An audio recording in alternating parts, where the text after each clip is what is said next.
Gary talks. I am thinking about integrity. I think I want to do a live, but then I'm also like, do I really want to be live? Because I feel like sometimes I just ramble, but I guess being live would be helpful because it would keep me on track. I don't know. But I wanted to talk about integrity. So integrity, as I have understood it throughout my life, has been saying X and doing X, right? I said I'm going to be there at 6. I'm there at 6. I said I'd be there. I'll be there. I said I didn't like that. I didn't like it. I said I wasn't going to do that. I didn't do that. That's integrity, right? And integrity is black and white. There's not a lot of things in the world that are black and white, but I would say integrity is. You are in integrity, you are out of integrity. And the only way to get back in integrity, because we can always get back into it, but it's upon the next occurrence, right? So if you were late, so you're supposed to be there at 6, you're there at 6:08. The only way you can reestablish your integrity is next time to be early and on time, and to consistently do that, right? It is through consistent action that we can be a person of integrity. So I was raised to be a person of integrity. I say that because I had a lot of responsibility put on me, and my family was often very much like, we're gonna do it. If you said this, we're gonna do this. If you said this, we're gonna hold you to it, which was excellent. And I think there's a lot of things in society that kind of push us towards that, right? Like if you say you're gonna finish school, then you better finish school, or else we'll shame you. And I think what I am learning now, the biggest piece of integrity is it's about aligning your inner world with your outer world. It's about being real about how you feel inside, outside, right? So if you don't like that person and you keep talking to them, you're out of integrity. If you don't want to go and then you make yourself go, you are also out of integrity. It's also interesting to understand discipline, right? Because there are things that we're going to do that we don't like doing. Like, for instance, going to the gym, you may not like doing that. And also, the resistance training is what makes your body strong, right? And there's a nuance here, right? Because we need to honor our intuition, right? There's some things that you don't want to do, but you know you should do it, right? Like, I don't want to approach people on the street sometimes and tell them that I find them attractive. But that's not necessarily my intuition being like, no, that's my fear, the stuck, right? Of being like, I'm scared they're going to say a thing. That's why I end up not doing the thing, right? And then that's actually, again, me out of integrity because I want to do the thing, but I'm holding myself back. The reason I'm thinking about this is a good friend of mine brought up to me. He's saying he told me he felt very one-sided in our friendship. He felt like I have been not showing up. He has been reaching out to me, and I made a plan with him, and then I kind of flaked on the plan, and then he has other people who are waiting on the plan, right? And so now he's all fucked up because he was waiting and dependent on me. And I was like, that is real. That is so real, right? And I apologize for that. I really am sorry for my wishy-washiness, that you're trying to depend on somebody who's wishy-washy, right? It's like if you're trying to build something on something like this, like, oh, and there's other things built upon it. I apologize for that. And I also got to acknowledge for myself and to him, the reason I'm wishy-washy is because I don't always want to hang out. I don't know how to say that sometimes.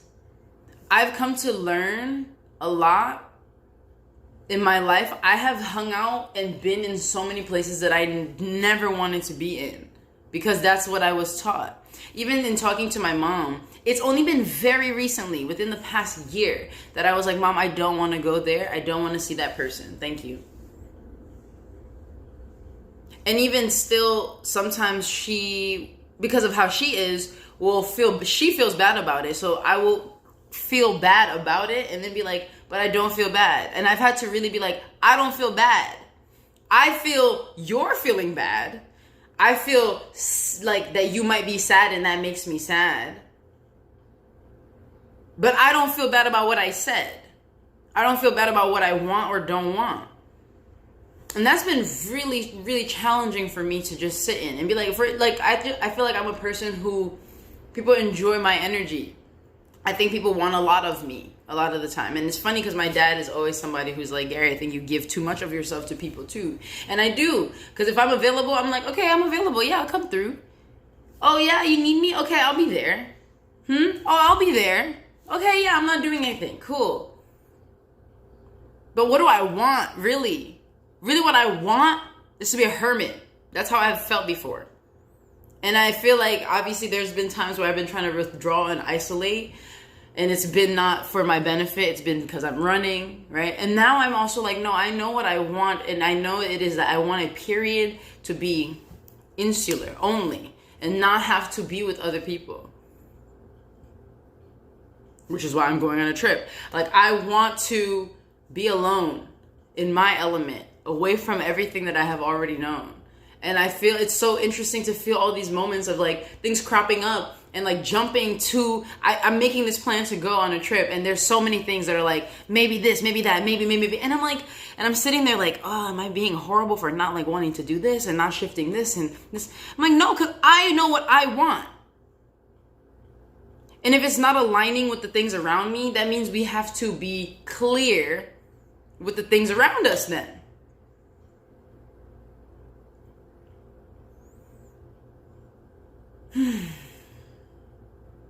It's not easy. It's not easy to tell somebody, like, I don't want to hang out with you. And not feel like a jerk about it. When my whole life I've been taught that you got to appease other people to make them happy. Otherwise, what are you worth if they're not happy? If people don't like you, if you have no friends, if you don't have community, who are you?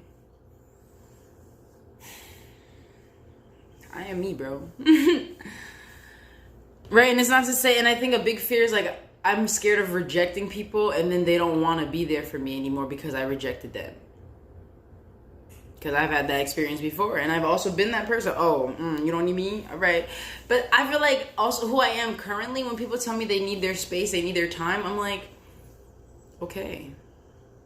Please do what you need to do for yourself so that you can have a full cup to give to me if you so choose.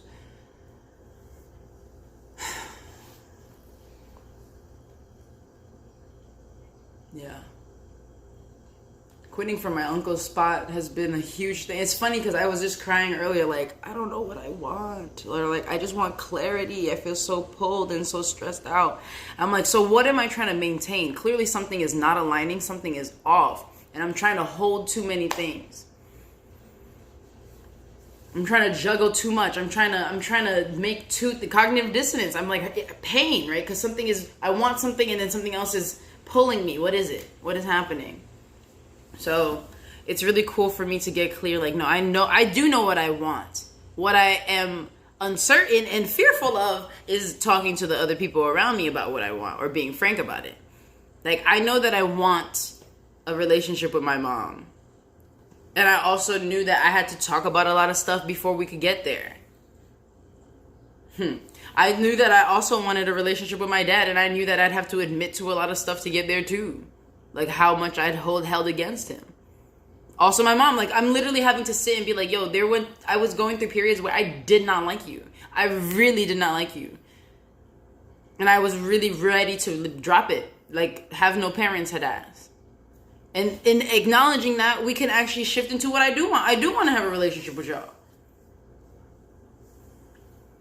So it's really cool. It's really cool too when you're honest and you see who responds around you to that honesty well. Because if they respond crazy or they freak out, red flags. The biggest sign that has let me know that I'm out of integrity is when I'm literally out of integrity, right? So in the physical world, when I start showing up late, when I start dragging my feet about going somewhere, when I'm like, when I think about going, I'm like, or like I end up late, or I'm like the whole day before, like not, or the time leading up to it, just like procrastinating it, right? it's clear to me there that I don't want to do the thing. And like, so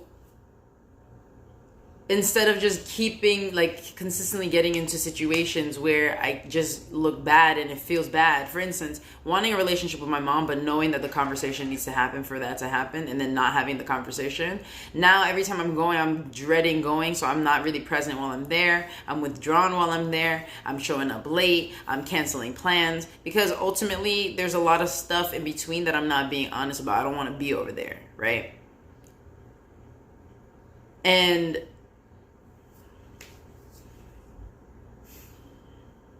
yeah. It's also interesting too, thinking about how when you're really in that habit for a long time of being out of integrity, now that I am in more integrity, so I did have the conversation with my mom. We spoke, we're now building our relationship. Now it is a shift, right? It's a shift of me being there. And also in that moment having to realize, oh wait, the reason that this has been like this and it feels so like, is yes, all that stuff. And also because I've been putting a lot of non-integrity, a lot of, what is lack of integrity? What's the opposite of integrity?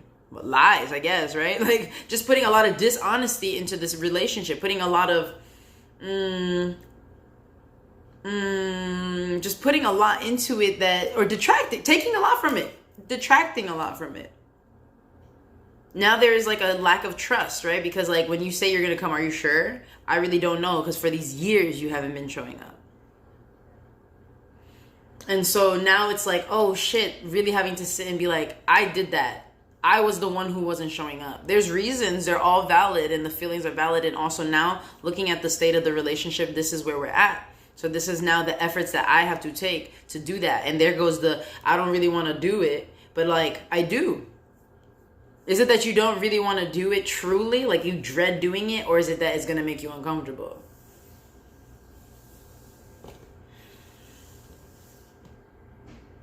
Right? So it's very interesting, this journey of integrity and realigning with integrity and being a person of my word and being honest with myself and with the world and the people around me at all times.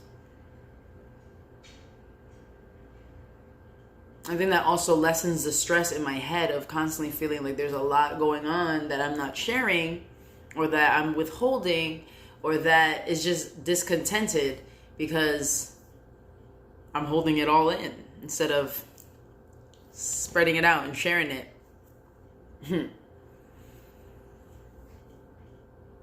It's a doozy, y'all. It's a doozy. Integrity is like the most important thing. And I feel like it's also interesting when you think about how distracted we are in this world. There's so many things pulling at our attention all the time. We can easily fall out of integrity if we're not aligned and not in the know of ourselves, of what we want viscerally, what we feel. And that's why feelings are cool, right? Because they guide us according to how close we are and how aligned we are to our integrity. A lot of the time. That's a whole nother video. So have a great day.